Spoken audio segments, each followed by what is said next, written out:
Hari ini kita akan melanjutkan materi kita ya. Kita akan bahas mengenai pertidaksamaan eksponen. Jadi di video sebelumnya kita sudah membahas mengenai persamaan eksponen ya. Nah, hari ini kita akan bahas tentang pertidaksamaan eksponen. Jadi di sini ada kata tidaknya ya. Nah, sebelum itu tentunya kalian sudah belajar di matematika wajib ya tentang berbagai penyelesaian dari pertidaksamaan fungsi matematika. Misalnya ada pertidaksamaan kuadrat, ada pertidaksamaan rasional, pertidaksamaan irasional. Nah, jadi sebelum kalian melanjutkan video ini, silakan kalian pause dulu dan kalian pelajari kembali tentang materi-materi tersebut. Karena di pertidaksamaan eksponen sebenarnya caranya sama saja ya, cuma ada beberapa tambahan sedikit. Nah, jadi kita lanjut ya. Pada video sebelumnya kita sudah bahas mengenai persamaan eksponen. Jadi intinya misalkan kita punya A berpangkat fx sama dengan A berpangkat gx. Nah, di sini bilangan pokoknya sama, maka kita peroleh fx sama dengan gx. Ya. Ini tentang persamaan eksponen, yang penting bilangan pokoknya sama. Di pertidaksamaan eksponen mirip-mirip seperti itu ya.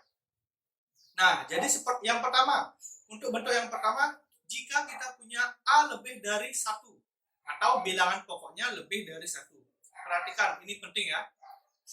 Jika kita punya A berpangkat fx lebih dari A berpangkat gx, kalian perhatikan, maka pangkatnya bisa kita turunkan, fx lebih dari gx. Silakan kalian perhatikan baik-baik, bilangan pokoknya sama, bilangan pokoknya lebih dari 1. Maka lihat tandanya tidak berubah. Jadi A berpangkat fx lebih dari A berpangkat gx, maka fx lebih dari gx. Ya, perhatikan baik-baik, tandanya tidak berubah. Demikian juga seterusnya, jika tandanya berubah, demikian juga seterusnya jika A berpangkat fx lebih dari sama dengan A berpangkat gx, maka fx lebih dari sama dengan gx. Nah, bagaimana kalau kurang dari? Sama saja ya. Jika kita punya A berpangkat fx kurang dari A berpangkat gx, maka fx kurang daripada gx. Dan seterusnya, jika kita punya A berpangkat fx kurang dari sama dengan A berpangkat gx, maka fx kurang dari sama dengan gx. Nah, perhatikan baik-baik pertidaksamaannya ya. Kalau intinya, yang penting bilangan pokoknya lebih dari 1, maka tanda tidak berubah. Itu aja yang kalian perhatikan. Oke, kita bahas contoh yang sederhana. Misalkan di sini saya punya 2 berpangkat x tambah 1 lebih dari sama dengan 2 berpangkat 3. Pertama, kita lihat bilangan pokoknya. Bilangan pokoknya itu lebih dari 1 dan sudah sama-sama kiri kanan. Maka tandanya tidak berubah. Jadi kita peroleh x tambah 1 lebih dari sama dengan 3. Kemudian tinggal kita selesaikan menggunakan aljabar biasa, 1 pindah ke kanan. Menjadi x lebih dari sama dengan 3 kurang 1, x lebih dari sama dengan 2. Ya, seperti itu ya, gampang sekali ya. Oke, lanjut. Nah, sekarang untuk A lebih dari 0 dan A kurang dari 1. Bagaimana caranya? Perhatikan baik-baik, jika kita punya A berpangkat fx lebih dari A berpangkat gx dengan A yang lebih dari 0 kurang dari 1, maka di sini tandanya berubah.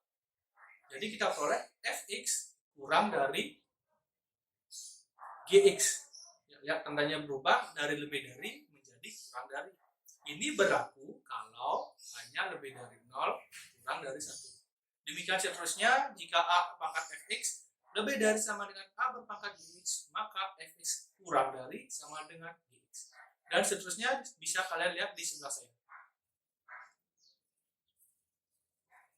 Nah, maksudnya bagaimana untuk A kurang dari 1 lebih dari 0? Sekarang kita bahas soalnya ya. Misalkan kita di sini punya setengah berpangkat 2x min 1. Kurang dari setengah berpangkat x. Kita perhatikan setengah di sini. Setengah itu adalah bilangan yang kurang dari 1 lebih dari 0. Maka nanti tandanya kita balik. Maka kita peroleh 2x min 1 lebih dari x. Tinggal kita selesaikan, maka X lebih dari 1. Nah, yuk kita bahas beberapa soalnya ya. Di sini saya punya 2 buah soal. Yang pertama, 9 berpangkat X tambah 1 lebih dari sama dengan 27 X berpangkat X min 1. Sama dengan di persamaan eksponen, pertama kita lihat bilangan pokok, belum sama, kita samakan. 9 itu adalah 3 berpangkat 2, 27 itu adalah 3 berpangkat 3. Sehingga bentuk tadi berubah menjadi 3 berpangkat 2X tambah 2 lebih dari sama dengan 3 berpangkat 3X min 3. Nah, baru sekarang kita masuk ke tidak sama eksponennya ya. Bilangan pokoknya sama, lebih dari 1, maka tandanya tidak berubah. Sehingga kita peroleh 2X tambah 2 lebih dari sama dengan 3X min 3. Tinggal kita selesaikan. 3X-nya saya pindahin ke kiri ya. Kemudian plus 2-nya saya pindahin ke kanan. Kita peroleh 2X kurang 3X lebih dari sama dengan min 3 kurang 2. Sehingga kita peroleh min X lebih dari sama dengan min 5. Ini belum selesai ya. Lihat X-nya masih ada kurangnya. Sehingga tinggal kita kalikan dengan min 1 kedua ruas. Yang di kiri menjadi X, yang di kanan menjadi 5. Tapi perhatikan baik-baik, ketika kita mengalihkan atau membagi dengan bilangan yang negatif, tandanya berubah. Ini sudah dijelaskan di materi wajib sepertinya. Dan di SMP juga ya. Nah, kita peroleh X kurang dari sama dengan 5. Kenapa? Kebalik, karena mengalihkan atau membagi dengan bilangan negatif. Ingat, itu intinya. Nah, soal yang kedua. Kita punya sepertiga berpangkat X kuadrat min 3X min 5 lebih dari sepertiga berpangkat min X min 2. Ya, lihat bilangan pokoknya. Sepertiga. Ini adalah bilangan yang kurang dari 1 lebih dari 0. Sehingga nanti tandanya berubah. Ya, perhatikan, tandanya berubah. Sehingga bentuk tadi kita peroleh pangkat-pangkatnya, ambil X kuadrat kurang 3X kurang 5. Tandanya berubah ya. Kurang dari X kurang 2. Oke, saya jadikan satu ruas menjadi X kuadrat min 2X kurang 3 kurang dari 0. Nah, ini adalah pertidaksamaan kuadrat. Matematika wajibnya lagi ini. Ya, jadi saya tidak akan terlalu detail di sini. Silakan kalian pelajari matematika wajibnya ya di pertidaksamaan kuadrat. Oke, kemudian saya faktorkan menjadi X min 3, X plus 1 kurang dari 0. Saya cari pembuat nolnya. Kita peroleh X sama dengan 3 dan X sama dengan min 1. Kemudian garis bilangan min 1, 3. Cek titik kita peroleh plus min plus. Kemudian karena yang kita cari kurang dari 0, berarti jawabannya adalah yang negatif. Nah, dari situ kita peroleh jawabannya adalah X lebih dari min 1 kurang dari 3. Nah, sampai situ aja ya materi kita tentang pertidaksamaan eksponen. Untuk berikutnya silakan kalian latihan soal lebih banyak lagi. Kita akhiri sampai jumpa di video berikutnya.